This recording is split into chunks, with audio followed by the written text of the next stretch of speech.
tarde, queridos e amados ouvintes do programa querido e muito amado, que é o programa Viver Bem, da nossa querida Rádio Catedral FM 106.7. Mais um domingo abençoado com a graça de Deus e Nossa Senhora. Gente, hoje um tema muito importante, né, que até eu vou aprender muito, que é falar, refletirmos sobre os movimentos e as funções psíquicas. Muita gente deve estar já se perguntando, afinal, o que é um movimento? O que é uma função psíquica? Então, para abordar esse assunto, ela que estava sumida aqui do programa, ela não está estreando hoje, ela já estreou, ela é até autora de um livro assim bastante bacana sobre psicologia, ela que é psicóloga clínica, que é da paróquia Santa Mônica, ali do Leblon, é a doutora Tereza Teles. Boa tarde, doutora Tereza. Boa tarde, doutora Sônia. É um prazer estar aqui de volta no programa Viver Bem.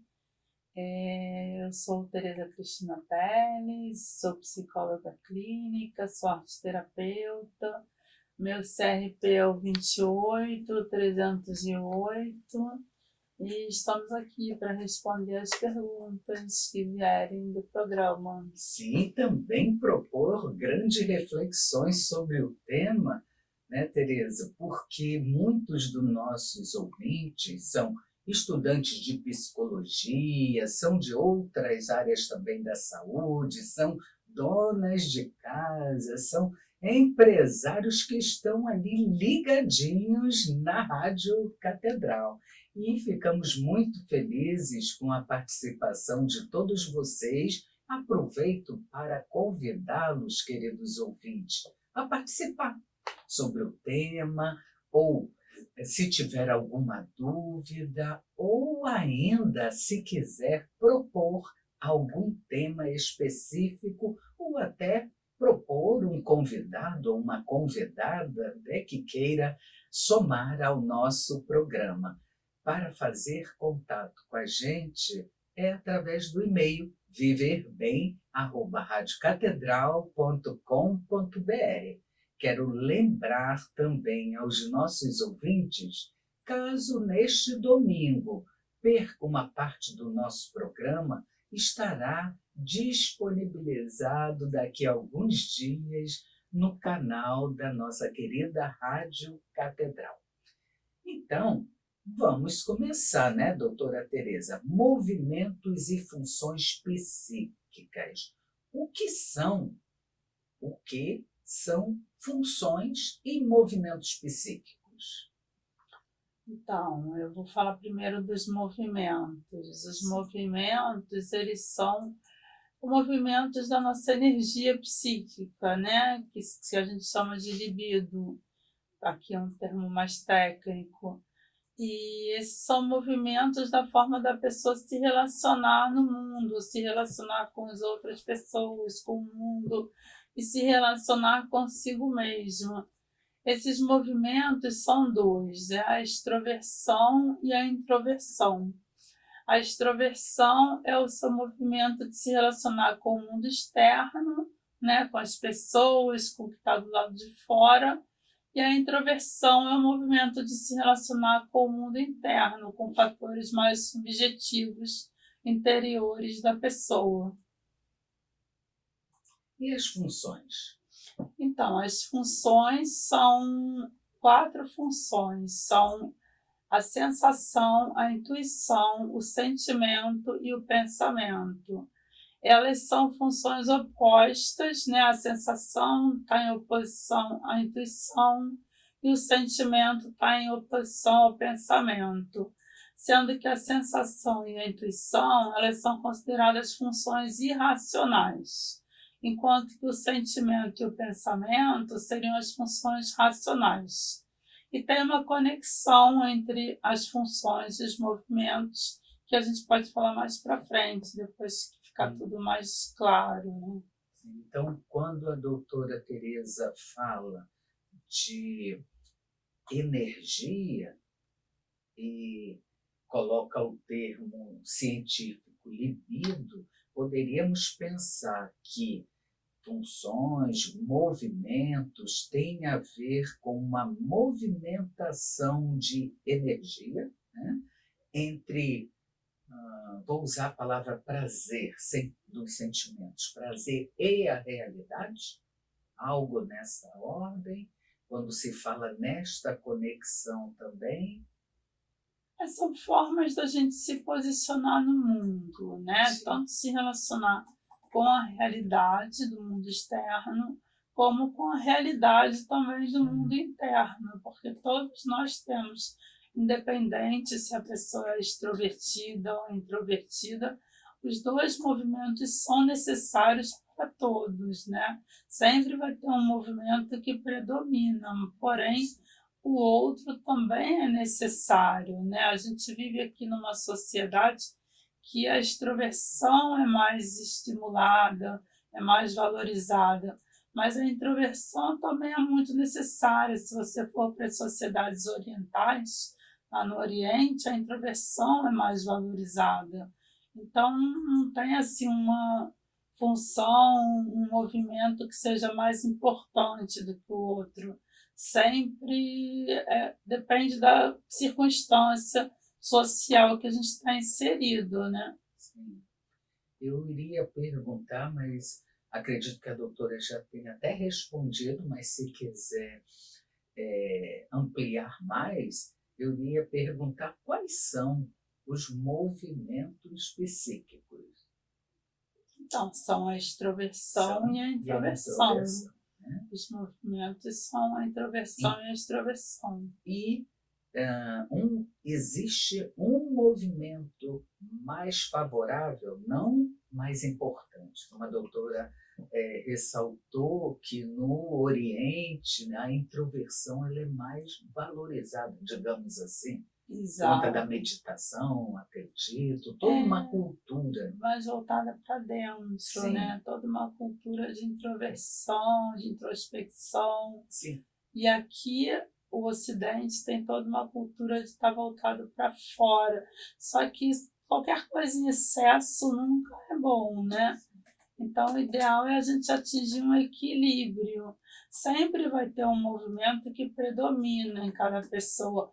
Porém, desenvolver o outro é muito importante para atingir esse equilíbrio e para você crescer como pessoa. E também só ficar voltado para fora, para fora, para fora, a pessoa não cresce internamente, né? Não desenvolve um contato com o seu eu mais profundo e tudo. Então, os dois movimentos são necessários, eu acredito. Então, como psicóloga clínica, a doutora atende consultório, né, presencial e online. Como psicóloga clínica, para o processo psicoterapêutico, qual o movimento mais favorável? Bom, o processo psicoterapêutico geralmente tem como objetivo estimular a introversão, né? Que seria um contato mais com o mundo interno, com os conteúdos que vêm de dentro, da subjetividade, do inconsciente. Então, mesmo a pessoa extrovertida num processo psicoterapêutico, está geralmente mais voltada para dentro, que é a proposta, em geral, independente da linha que se trabalha, é a proposta da psicoterapia, que a pessoa se conecte com o seu eu interior, com a sua essência, né? Entendo. Então, mas se for uma pessoa tímida, muito tímida, né? E aí eu estou fazendo uma retrospectiva da minha própria existência, quando lá atrás, aos 15, 16 anos, fui levada a um processo psicoterápico. Então, nem era criança, nem era adulto, mas eu não falava. Lembro-me algumas sessões, lembro-me do estímulo que a terapeuta fazia para que eu pudesse, diria, ser mais extrovertido. Porque o motivo dos meus pais proporcionarem o processo era justamente o meu embotamento, a minha timidez. Não tinha muito relacionamento, a não ser com a minha irmã, dentro de casa. Então, são características, até eu diria hoje, genéticas, porque meus pais também eram mais reservados, mas lembro-me de algumas sessões da psicóloga fazer esse caminho, eu diria hoje, da fala. Porque psicoterapia, claro, nós vamos trabalhar o que está no trauma, na nossa vida interior, na criança ferida, né? Mas, para tanto, para haver um processo de ressignificação de um sofrimento, eu compreendo hoje, né, como psicóloga que eu sou, que há uma necessidade da fala, principalmente com um terapeuta. Se for criança, eu não sou especialista, mas sabemos que a psicoterapia com a criança vai pelo lúdico, então não necessariamente a fala, né?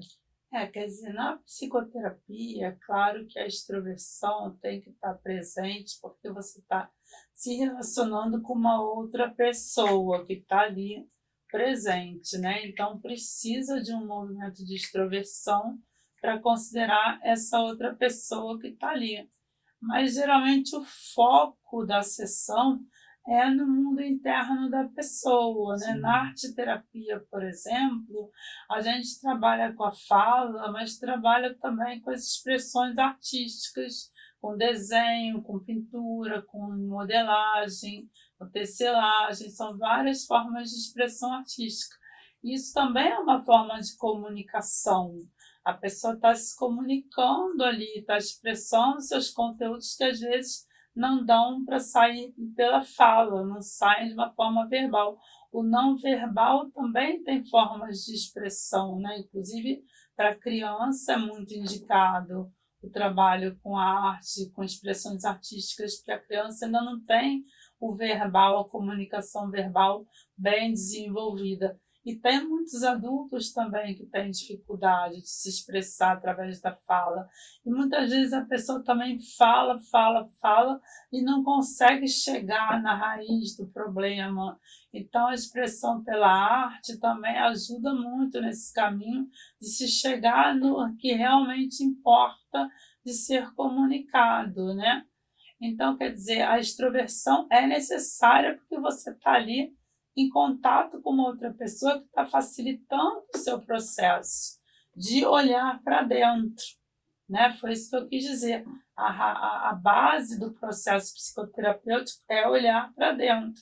Mas claro que tem um outro ser ali que está facilitando esse processo e que você tem que estabelecer uma relação com essa pessoa, porque é através dessa relação que a cura vai acontecer, né?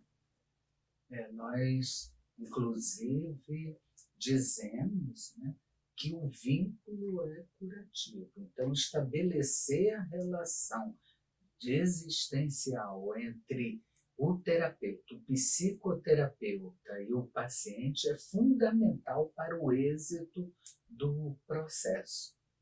Fundamental. Doutora Tereza, pode falar um pouco sobre cada uma das funções psíquicas? Então, como eu disse, são 4 funções, né, e elas são opostas entre si, 2 pares de funções opostas, sendo que as funções pensamento e sentimento são consideradas as funções racionais, né? Cada função está associada a um elemento da natureza. Eu vou fazer essa associação também. O pensamento está associado ao elemento ar, né? E é uma função de julgamento racional da realidade. São ideias transmitidas pela tradição, pela educação, são pessoas mais argumentativas, mais críticas, que também podem se tornar dogmáticas, rígidas, se não for bem trabalhado o pensamento, e podem também, se for bem trabalhado, se transformar em pessoas criativas, que criam teorias, que trazem o conhecimento mais lógico, mais racionalizado, tem toda essa contribuição. O sentimento, que estaria em oposição ao pensamento, está associado ao elemento água, né? E também é uma função racional. Aí pergunta, mas como sentimento racional? Porque o sentimento, nesse caso, ele não é a pura emoção, né? A emoção do medo, da raiva, da tristeza, da alegria.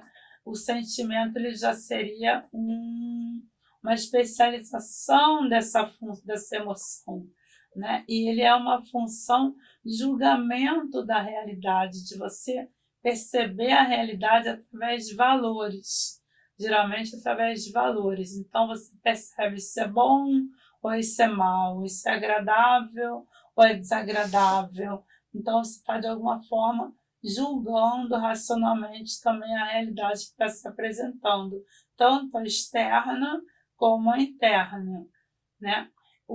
Esses valores são valores como liberdade, eternidade, a estética também, o sentimento é uma função que se expressa através da estética, da arte, mas também pode se expressar através da linguagem. Excelente colaboração, contribuição, mas, doutora Tereza, esse programa é maravilhoso, a doutora está maravilhosa nas suas colocações, estou aprendendo muito, mas precisamos fazer um minutinho de intervalo, e eu disse, gente, um minutinho, aguardem, porque voltaremos já já. Voltando aqui ao segundo bloco do programa Viver Bem, este programa de psicologia e espiritualidade que nos ajuda a refletirmos sobre a vida que a gente tem. Hoje eu estou aqui com a nossa convidada, ela que é psicóloga clínica, ela que é arte-terapeuta, muito bacana essa área, ela que é escritora também, que é a doutora Tereza Teles, que é paroquiana da Santa Mônica, aqui do Leblon, aqui perto, não tão pertinho, não é ao lado, mas é um dos bairros aqui da Zona Sul do Rio de Janeiro, e eu coloco assim, ouvintes, porque, graças a Deus, as ondas da Rádio Catedral vão até para o exterior. Nós temos ouvintes na Colômbia, nós temos ouvinte em Portugal, tudo pelo app da rádio. Então, aqui no Rio de Janeiro, onde é a Rádio Catedral, aqui no bairro da Glória, hoje, domingo, estamos abordando o tema movimentos e funções psíquicas. Alguns me perguntam se somente psicólogos são convidados. Eu aproveito para dizer que não, gente. Nós já trouxemos professores, psicopedagogos, nutricionistas, médicos, e quando há um tema de interesse dos nossos ouvintes e esses ouvintes nos enviam sugestões de tema, nós vamos buscar o profissional, vamos fazer o convite. Assim aconteceu com a doutora Tereza Teles, e ela é psicóloga. O programa é de psicologia e espiritualidade. Então, voltando aqui, eu gostaria que a doutora Tereza pudesse abrir mais a explanação, esse contexto que a doutora estava falando sobre essa importância das funções e dos movimentos. Poderia contextualizar um pouco mais aos nossos ouvintes? Então, eu estava falando sobre as funções, né? Quais são, e a gente precisa dar o nosso intervalo aqui do programa. e eu falei só metade das funções, falei o pensamento e o sentimento, que são as funções racionais. E tem também as funções irracionais, que seriam a sensação e a intuição, que eu vou falar um pouco agora. A sensação, ela está associada ao elemento terra, né? As funções irracionais, por serem irracionais, elas se baseiam na experiência, são funções empíricas e são baseadas na experiência. A sensação, ela é muito baseada na experiência sensorial, está extremamente vinculada ao corpo, né? Aos 5 sentidos e ao corpo físico. É também a função da presença, do aqui e agora. Quer dizer, hoje em dia, de um tempo para cá, está tendo muito movimento essa questão do mindfulness, da atenção plena, né? Da necessidade da presença. Isso tem sido muito falado de um tempo para cá. E é aí que entra a função da sensação, que é essa necessidade de a gente estar presente naquilo que a gente está fazendo, inteiro, com presente, concentrado, né? E a sensação entra muito nisso. É a percepção através dos sentidos. Já a intuição, ela está associada ao elemento fogo e é uma função também racional, mas que atua através de processos inconscientes. Então, são conhecimentos intuitivos que vão influenciando as ações da pessoa. E esses conhecimentos muitas vezes não têm assim uma explicação lógica, não tem assim uma forma de você entender como que se processou e de repente a pessoa tem uma intuição e as pessoas que são mais racionais, que são mais lógicas, às vezes ficam tentando, mas como que essa pessoa teve essa ideia, adquiriu esse conhecimento, falou isso e tal. São intuições que acontecem através de elos, né, inconscientes, porque estamos todos interligados, as pessoas estão todas interligadas, e esses elos inconscientes vão se processando. Em geral, as pessoas intuitivas, elas procuram saídas, soluções para as situações da vida através da intuição. A intuição atua como possibilidade de futuro, como que essa situação pode ser resolvida, o que pode acontecer, tanto que geralmente as pessoas que são visionárias, profetas, geralmente têm a intuição como função preponderante, porque são pessoas que estão sempre localizando orientações, rumos, possibilidades que podem acontecer na própria vida e na vida das outras pessoas. Perfeito, doutora. E como essas funções se expressam, se manifestam nas pessoas? Então, cada pessoa tem uma função que é a principal, que é a função superior. Toda pessoa tem uma função superior. A minha função superior vai ser oposta à minha função inferior. Então, se a minha função superior é a intuição, a sensação vai ser a inferior. Se a superior é o sentimento, o pensamento vai ser a inferior. Então, elas fazem essa como se fosse uma cruz, né, de oposição. E tem uma segunda função, que é auxiliar, que auxilia a função superior, que vem do outro par, quer dizer, a minha função superior é a intuição, a minha auxiliar vai ser o pensamento ou o sentimento. A última fica numa terceira função, que seria o inconsciente pessoal. Né? A terceira e a quarta função, elas ficam muito no inconsciente, mas é importante que ao longo da vida a gente desenvolva um pouco cada uma dessas funções e traga para a consciência. Mesmo a inferior, que estaria no inconsciente coletivo, né? A gente tem que desenvolver um pouco, minimamente, para poder estar integrado. Digamos, a sensação é minha função inferior. Se eu não desenvolvo minimamente, eu não vou trabalhar o meu corpo, eu não vou trabalhar minha presença, estar aqui agora no que eu estou fazendo, e por aí vai. Se a intuição é minha função inferior, eu não vou, se eu não desenvolver, ter possibilidades de futuro, encontrar saídas, soluções para os meus problemas. Então, sempre é importante que a gente desenvolva também um pouco, dentro do limite, as funções inferiores. A superior, ela já se manifesta espontaneamente, já é aquela função com que você lida com facilidade. Então, você já vai ter um pensamento lógico, crítico, julgador mais desenvolvido, você já vai ter um sentimento estético de valores mais desenvolvido, já é uma coisa natural.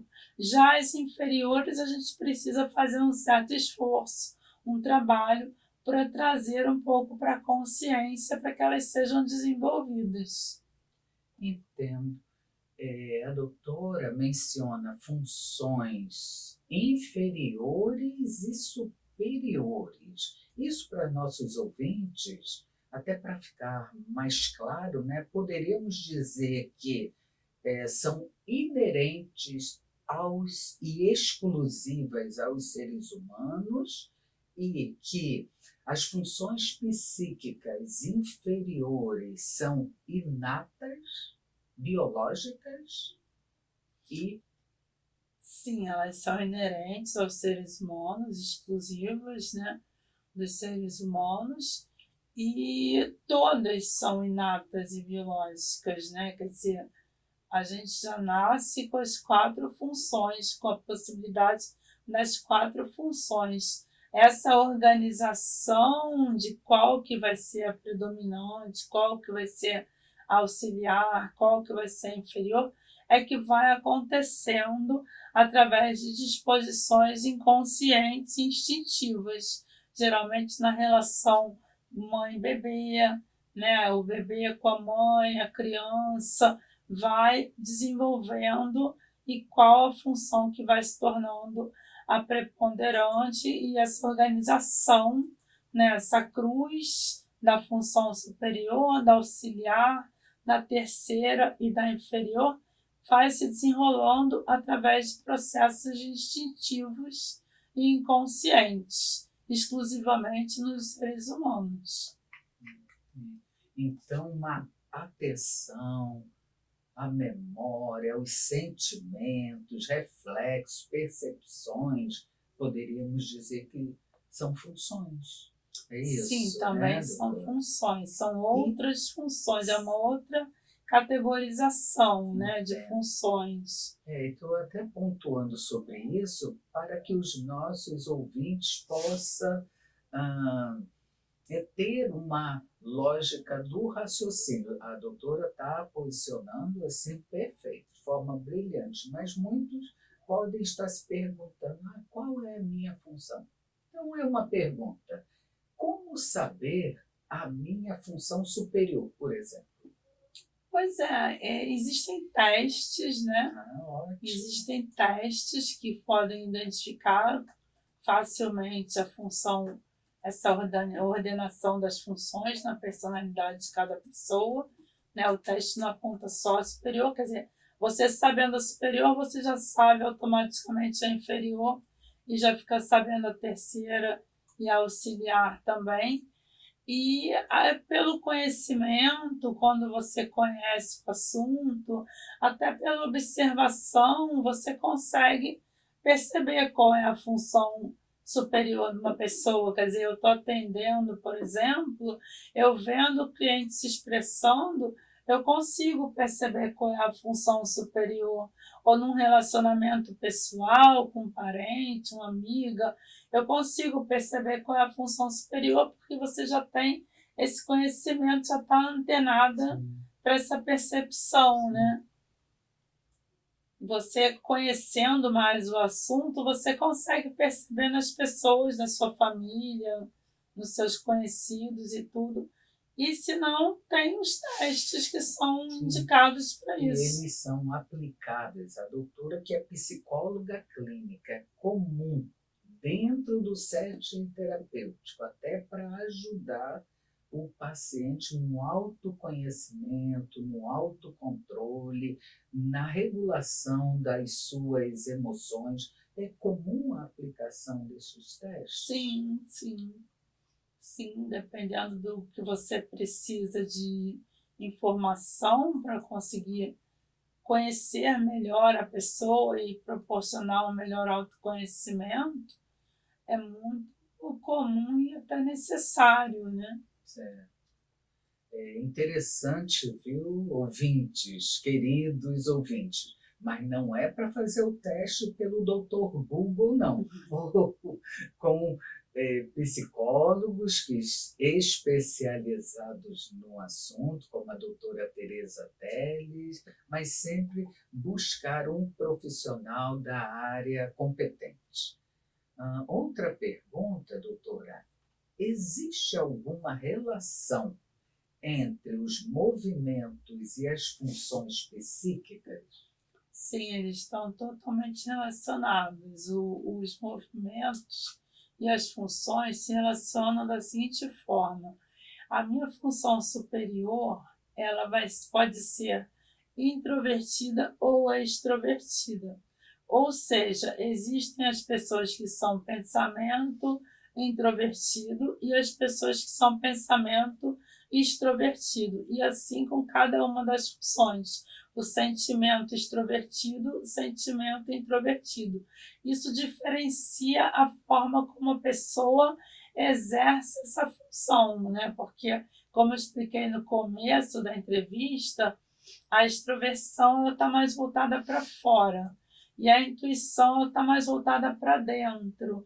Então, por exemplo, uma intuição extrovertida, ela vai fazer mais intuições para as pessoas e o mundo externo.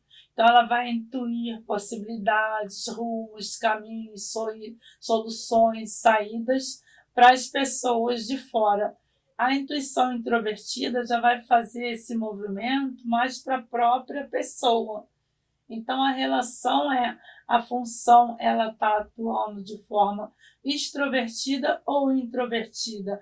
A pessoa que é sentimento, se ela for um sentimento extrovertido, esse sentimento está muito mais focado nas pessoas do mundo externo. E é o sentimento direto, direcionado para quem está fora. O sentimento introvertido já vai ser mais a subjetividade interna da pessoa, como que eu me senti em relação a essa situação, a essa pessoa. Então tem essa diferenciação se a função ela é introvertida ou extrovertida. Cada uma delas vai ser atuada de uma forma diferente dependendo do movimento ao qual ela está associada. Não sei se eu fui clara. Pois sim. E essa distribuição é uma escolha?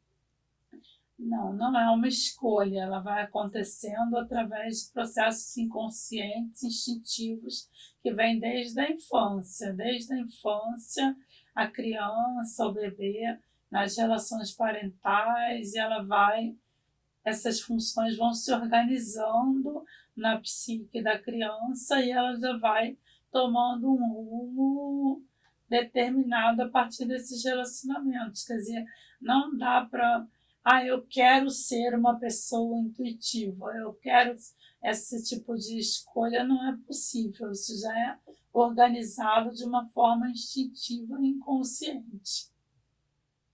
A doutora falou em testes, então estão me chegando aqui perguntas sobre esse lugar, né? Sobre exames psíquicos, mas a produção do programa nos orienta a fazer 1 minutinho de intervalo e voltaremos para o último bloco do programa Viver Bem, gente, o programa de psicologia e espiritualidade da nossa amada Rádio Catedral. Aguardem aí que voltaremos daqui a 1 minutinho. Até já.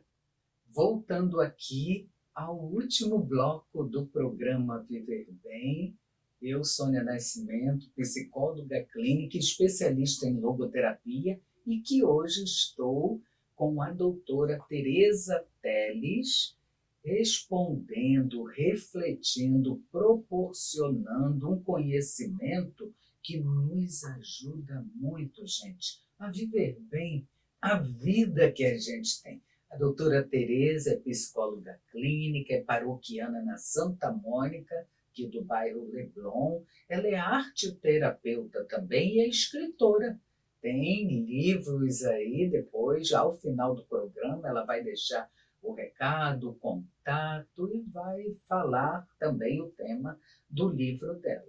O tema de hoje que estamos abordando é movimentos e funções psíquicas. A doutora falou de teste, mencionou sobre alguns exames que é possível orientar aos pacientes ou até o próprio ouvinte, se ele tiver uma dúvida, qual exame fazer, qual teste se aplica para identificar funções superiores ou inferiores. E eu gostaria que a doutora Tereza pudesse falar um pouquinho desses testes mais comuns ou exames mais comuns.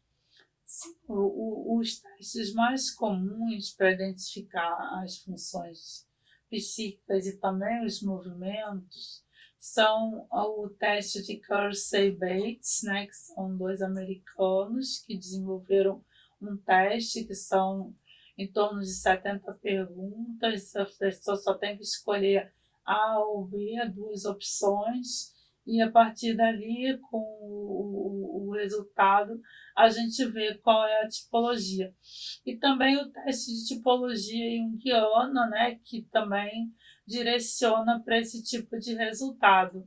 Inclusive, eu gostaria até de alertar para isso ser feito dentro de um trabalho de consultório, durante uma sessão, né? Eu mesma aplico nos meus pacientes o teste, porque às vezes a pessoa procura na internet, e hoje em dia, com essa coisa de Google, você encontra muita coisa, e assim, não é indicado que isso seja feito assim de uma forma informal, né, a partir de Google, que aí a pessoa vai, pode chegar num resultado que não é o resultado verdadeiro, e fazer uma utilização da informação de uma forma leiga e responsável. Assim, o que eu recomendo é que esses testes sejam feitos durante a sessão, num atendimento em consultório.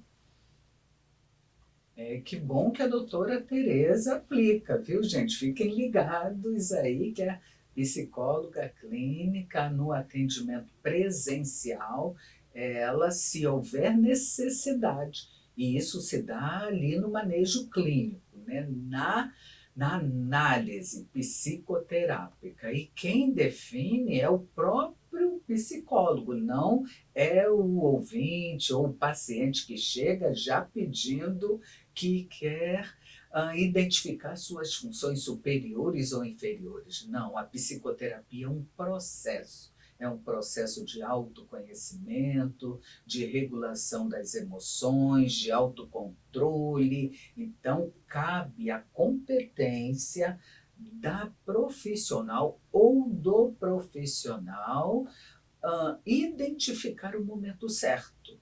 Não é isso, doutora? Isso, durante o processo, assim. Sim. Primeiro a gente faz uma anamnese, a gente conhece um pouco a história da pessoa, a história de vida. Quer dizer, tem todo um estabelecimento de um relacionamento, a construção de um vínculo, né? E aí, quando a gente chega nesse momento, a gente vai determinar essas funções que muitas vezes a pessoa nem conhece, né? Isso traz até um autoconhecimento mais profundo, que a pessoa não estava nem esperando ter acesso a essas informações, mas agora aqui com o programa, muita gente já vai ficar conhecendo e pode querer descobrir quais são as suas funções, a organização das funções no seu próprio psiquismo, né? Esse movimento de introversão e extroversão é fácil de perceber. Você, com uma pessoa conhecida, você consegue perceber se a pessoa é introvertida ou é extrovertida, né? É uma questão de ir apurando a percepção, né? E também, doutora, no processo de psicoterapia, também aprendemos a nos conhecer melhor, identificarmos inclusive nosso temperamento, nossa personalidade e trabalhar o que é positivo nisso. Né? Como mencionei no primeiro bloco, eu fui levada pelos meus pais, graças a Deus, eles tiveram, eu diria, essa sabedoria, esse feeling de proporcionar às filhas um processo psicoterápico e que me ajudou muito, me ajudou tanto que me tornei psicóloga para ajudar outros seres humanos a ressignificar seus sofrimentos. Então, se fui levada pela timidez, o ouvinte deve estar se perguntando: como agora ela fala em programa, dá palestra, é professora? Como assim? Continua a pessoa introspecta, mas sem manejar as minhas emoções, os meus sentimentos. Então, tudo isso cabe dentro de um processo psicoterápico. É que você vai desenvolvendo as suas Desenvolvendo. potencialidades, né? Exatamente. Doutora Tereza, acabou de chegar uma pergunta, formatei aqui, é do ouvinte Pedro Paulo, de Marechal Hermes, e queremos agradecer a sua participação, viu, Pedro? E ele coloca assim: meu pai só tem 65 anos, mas tem apresentado dificuldades de concentração e o raciocínio muito lento. Tem também dificuldades em encontrar palavras durante uma conversa. O que pode estar acontecendo, doutora? Quais as orientações que a doutora pode dar para a família seguir? Muito interessante a pergunta. Eu mesma tenho 6,5, então fiquemos todos atentos. E mesmo que você, ouvinte, não tenha a idade, os 60 mais, mas pode estar lidando com pessoas que tenham. Lógico. Então, eu assim, a orientação que eu acho mais responsável seria procurar um profissional de saúde mental, né? De preferência um psicólogo ou até, quem sabe, um psiquiatra, para poder fazer um diagnóstico preciso. A gente aqui, com as perguntas, recebe as perguntas de braços abertos e tudo, mas a gente não tem como estar fazendo um diagnóstico assim à distância, né? E seria leviano da minha parte fazer algum tipo de consideração específica, quer dizer, eu acho hoje em dia esse conhecimento está todo muito acessível pelo Google, as pessoas têm informações com facilidade, só que é importante a gente confiar no profissional que está preparado para fazer esse tipo de diagnóstico e também para fazer um tratamento, quem sabe recuperar a memória, recuperar a capacidade de atenção e tudo, isso tudo é possível hoje em dia com tratamentos bem direcionados. É verdade, brilhante colocação da doutora Tereza, mas ao ouvinte Pedro Paulo e outros ouvintes que podem estar passando por uma situação semelhante, eu quero complementar, até como psicóloga clínica, eu também atendo idosos, dizer que, Pedro Paulo, isso é um sintoma muito comum atualmente, frequentemente apresentado em nossos consultórios. Muitos, às vezes, nem tão idoso, às vezes uma pessoa com 50 a mais, nem idoso ainda, né? Porque o idoso, pela nosso reconhecimento, é 60,0 mais, né? Então, eu diria que é um sintoma muito comum e frequente, causado por quê? Pelo estresse, pela pressa, pela ansiedade, pela angústia, vida moderna.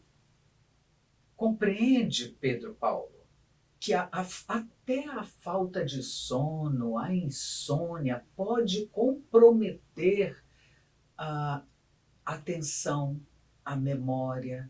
Então, quando o Pedro Paulo pergunta quais as orientações, eu diria, Pedro, além do que a doutora brilhantemente colocou como profissional, e como profissional que sou também, eu diria paciência, calma, acolhimento, para que não comprometa ainda mais o quadro clínico do seu pai, que tem ainda um jovem, 65 anos. E com paciência, a gente descontrói abismos, que eu vejo, doutora, muito frequente em consultório, as falas dos 60 mais, dos jovens de cabelos brancos, dizer-se da falta de paciência de seus filhos, de seus netos, quando eles estão contando uma história, a pessoa da sua família mais jovem fala rápido, estou sem tempo.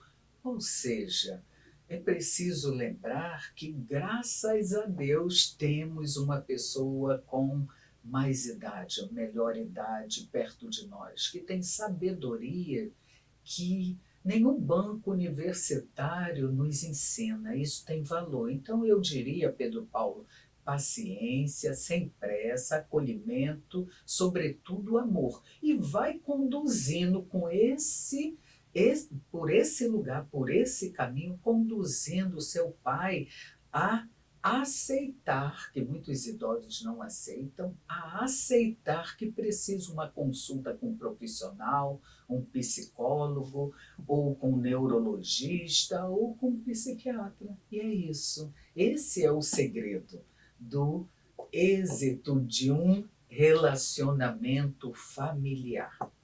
O estresse hoje em dia está comprometendo muito a relação entre as pessoas, né? Toda essa pressa, parece que está todo mundo buscando alguma coisa fora, tem até a ver com essa questão dos movimentos, né? Porque justamente esse olhar para dentro, esse momento da pausa, da reflexão, até a oração é uma coisa que ajuda muito nesse movimento de internalização, de interiorização, né? Isso tudo tem sido muito negligenciado ultimamente. É fato.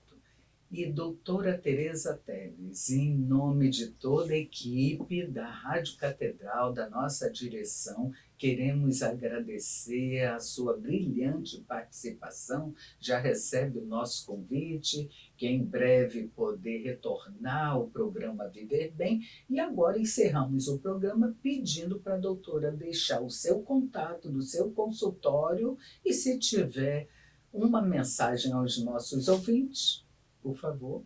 Então, uma mensagem, um prazer estar aqui, poder contribuir, compartilhar, que eu acho que o conhecimento só tem valor quando a gente compartilha, né? Essa coisa de você estudar, conhecer, a gente tem uma missão mesmo de estar compartilhando e oferecendo às pessoas, à humanidade, aquilo que a gente conhece para que possa acessar o maior número possível de pessoas. O meu consultório é em Ipanema, na Zona Sul, e eu atendo online também, se for necessário, apesar de eu preferir o atendimento presencial. O meu Instagram, ele é o Psi Tereza Cristina Teles, sendo que o Tereza é com H e o Cristina também.